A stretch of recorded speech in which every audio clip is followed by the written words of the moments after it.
정죄하고 위로하사 공을 받게 하소서. 충만하게 하시오니 구원 감사합니다.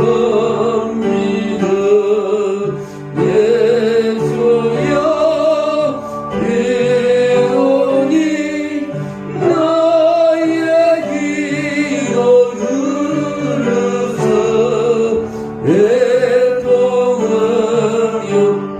내게 한번 충만하게 하소서. 아멘. 살아계신 하나님 감사합니다. 또 정한 시간에 아버지 앞에 나와 또 기도하며 찬양하며 살아계신 말씀을 열게 해주심을 감사합니다. 이 시간이 하나님이여 내 인생에 큰 능력이 나타나는 시간 되게 하시고 하나님의 주신 능력을 체험하는 시간 되게 하시고 하나님과 소통하는 시간 되게 하시고 후회함이 없는 그런 기도의 시간이 되게 도와주시옵소서. 하나님께서 오늘도 불러주셨사오니 우리를 써주시고 사용해 주시고 오늘도 우리의 기도에 응답해 주실 줄로 믿습니다. 우리가 기도함으로 내 주변에 있는 형제와 자매들이 승리하게 하시고 내 사랑하는 아들이 승리하게 도와주시옵소서. 예수님의 이름으로 기도하옵나이다. 아멘. 네, 오늘은 다윗의 기도라는 제목을 가지고 말씀을 짤막하게 드리겠습니다.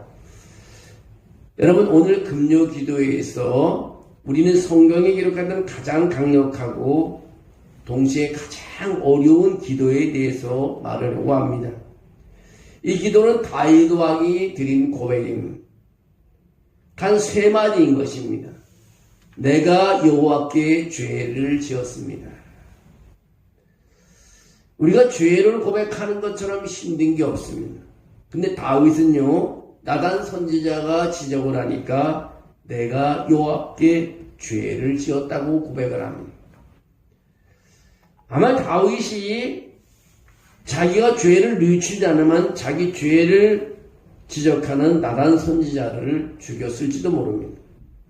그는 하나님의 사람이 와서 지적하니까 내가 여호와께 죄를 지었다고 고백합니다. 우리가 살면서 수많은 기도를 드립니다. 근데 어떤 기도를 드리냐? 도와주세요. 고쳐주세요. 축복해주세요. 그러나 우리의 교만과 오만함이 가장 싫어하는 기도로 바로 약점을 인정하고 부족함을 고백하는 기도는 잘 하질 않습니다. 아담과 하와를 보시죠. 그들은 자신의 죄를 인정하기는커녕 서로 뱀을 비난하고 있습니다. 오늘 우리는 다윗의 끔찍한 죄의 그림자를 통과하여 하나님 놀라운 은혜와 자비가 어떻게 그 죄책감을 지우셨는가를 오늘 살펴보며 우리 모두가 함께 기도하려고 합니다. 오늘 죄를 덮여놓는 자의 고통을 한번 보려고 합니다. 여러분, 죄진 사람은요, 죄를 덮으려고 하지만 그것이 바로 고통이라는 것입니다. 다윗의 죄는 추하고 아주 끔찍했습니다. 그는 왕의 책임을 포기한 채 유부녀 밧세바와 간음했고 이를 감추기 위해 속임수를 썼으며 결국 그의 충성스러운 신하 우리아를 전쟁터에서 죽게 만들었습니다. 그리고 생각했습니다. 아무도 모를 것이라고. 아무도 모를 것이라고 했습니다. 죄를 짓고도 자기 생각에는 아무도 모를 것이라. 그렇지만 다윗은 자신을 알았고 자기가 죄진 것을 알았고 하나님은 항상 알고 계셨다는 것입니다. 여러분, 다윗의 그 엄청난 죄책감 속에서 1년을 살았습니다. 그 고통을 다윗은 시편 32편에 이렇게 기록하고 있습니다. 내가 잠잠할 때 종일 신음함으로 내 뼈가 쇠하였도다. 주의 손이 주야로 나를 누르니 내 진액이 여름 가뭄에 마름같이 되었나이다. 죄진 사람의 고통스러움을 이렇게 표현하고 있는 것입니다. 죄책감은 우리를 하나님의 임재에서 멀어지게 하는 살아있는 지옥과 같은 것입니다. 침묵, 변명, 합리화, 회피 이것들은 죄를 덮으려는 인간의 시도입니다. 그러나 이 시도들은 결코 효과가 없으며 우리의 영혼을 쇠하게 하고 우리의 기력을 여름 더위처럼 빼앗아갑니다. 지금 여러분의 삶 속에서 다윗처럼 덮어두고 있는 죄책감의 짐이 있습니까? 하나님의 손이 여러분을 짓누르는 고통 속에 있다면 그 침묵을 이제는 멈춰야 한다는 것입니다. 하나님은 다윗이 침묵을 깨고 진실을 말하기를 기다렸습니다. 그래서 나단의 책망과 오늘 다윗의 회개가 오늘 읽었던 부분입니다. 여호와께서 나단을 다윗에게 보내십니다. 그가 다윗에게 가서 그에게 이르되 한 성읍에 두 사람이 있는데 한 사람은 부자고 한 사람은 가난하다는 거예요. 그 부한 사람은 양과 소가 너무 많아요. 가난한 사람은 아무것도 없고 자기가 사서 기르는 작은 암양 새끼 하나뿐입니다. 그 암양 새끼는 그와 그의 자식들과 함께 자라며 그가 먹는 것을 먹으며 그가 마시는 것을 마시며 그의 품에 누움으로 그에게 딸처럼 된 것입니다. 그런데 어떤 행인이 그 부자 집에 오게 됐습니다. 부자가 자기에게 온 손님을 위하여 좀 대접을 해야 되는데 자기 양떼와 소떼에서 잡아 대접하기가 너무 아까웠습니다. 가난한 사람의 양새끼를 빼앗아다가 자기 온 사람을 내어 잡았습니다. 다윗이 그 사람으로 말미암아 크게 노하며 나단에게 이 뭐라고 말하면 여호와의 살아계심을 두고 맹세하니 이 일을 행한 그 사람은 마땅히 죽을지라고 말합니다. 그가 불쌍히 여기지 아니하고 이런 일을 행하였으니까 그 양새끼를 4배나 갚아줘야 한다고 또 말했습니다. 나단이 다윗에게 이렇게 말합니다. 당신이 그 사람이라.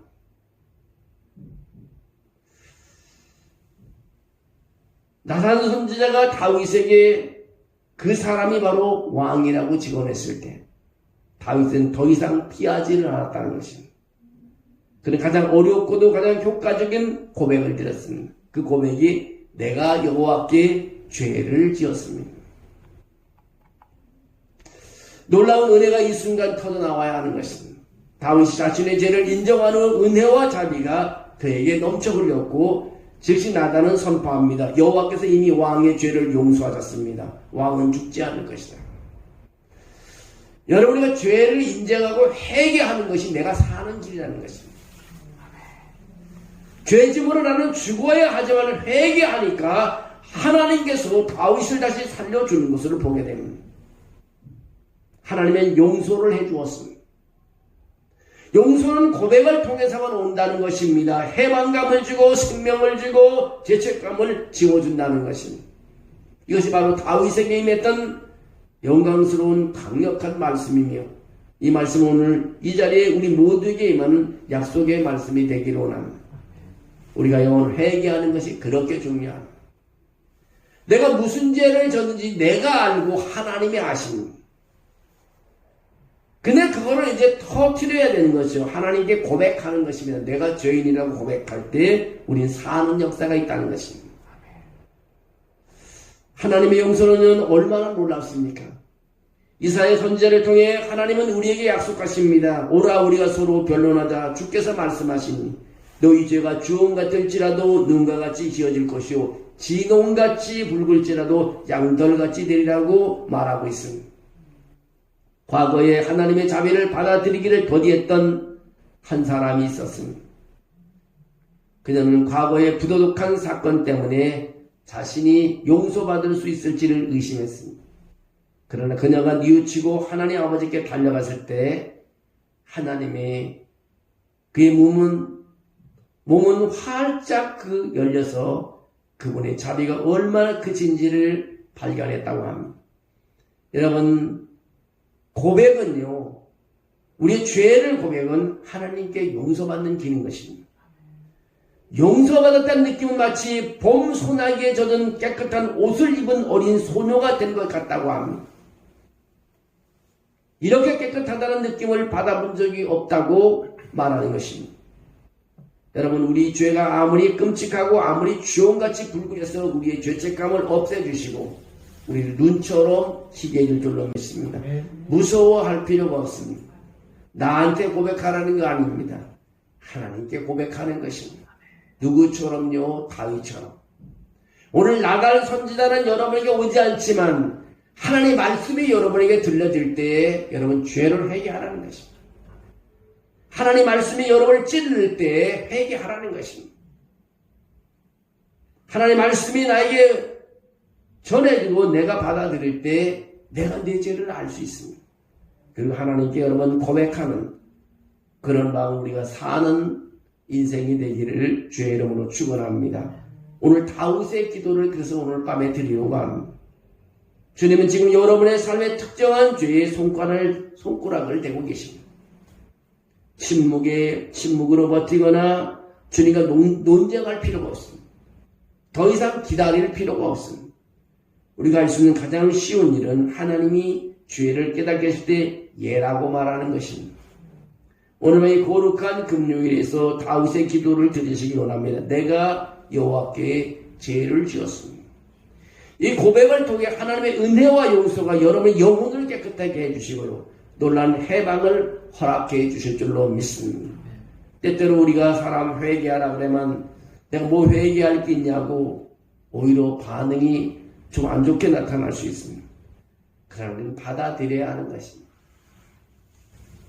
여러분 회개하게 되면 마음이 그렇게 평안한 거예요. 오늘 우리 대림절 기간에 우리 4주 동안 정말 우리가 하나님께 회개하고 또 하나님께 바로 쓸 때 하나님 무한하신 축복을 주십니다. 그 유대인들이 보면요, 제가 이제 그 유학할 때 유대인 동네에 살았는데 10월달 때면 용키포라는 게 있어요. 속죄절이라고 그러는데 용키포라는 기간인데 그 기간은요, 사업하는 사람이라든가 이런 사람이 다 문을 닫고 일주일 동안 그 회당에 가서 다 회개하고 전화 와도 전화를 안 받습니다. 온 유대인이 그 일주일 동안요, 경찰들이 그 회당 앞에 와서 이 교통정리를 합니다. 너무 유대인들이 몰려오니까. 아무것도 안 해요. 모든 가게 문을 닫았습니다. 그리고 하나님께 와서 회개만 하고, 다른 거 아니고 회개만 하고, 모든 것을 쓰시고 다시 출발하고. 그걸 보면서, 야, 1년에 한 번은 회개하는 기간이 필요하구나. 오늘 다윗의 회개했는데 다윗이 다시 하나님께서 살려주시고, 다시 그를 칭찬해 주시고, 그 생명을 연장시키는 걸 보면은, 우리가 신앙생활하는데 회개라는 것이 꼭 필요하다.